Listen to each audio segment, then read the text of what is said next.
السلام عليكم، مرحبا بكم معايا. اليوم غادي نحضر معكم عسل منزلي لجميع المعسلات الرمضانية ناجح ب100%.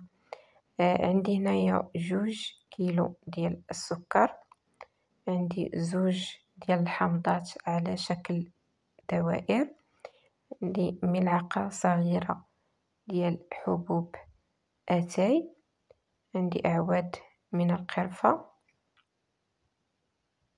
و2 لتر من الماء. بالنسبة أنا هنايا عندي غادي نضاعف الكمية ديال العسل. بالنسبة اللي بغا يدير كمية قليلة على حسب المعسلات ديالو يمكن له يدير نصف الكمية.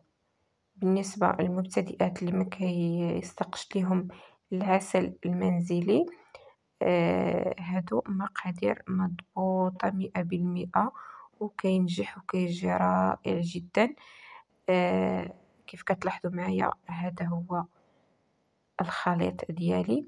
غادي نسد ليه في طنجرة الضغط وغادي نحطو فوق النار لمدة نصف ساعة على نار مهيلة.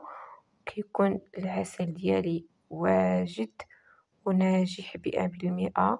جميع المعسلات الرمضانية كيف كتلاحظوا معايا هذا هو العسل ديالي. باش تعرفوا العسل ديالكم طاب وجا ناجح 100%. الدوائر ديال الحامض كيوليو على شكل كراميل، كيف كتلاحظوا معايا رائع جدا وناجح 100%.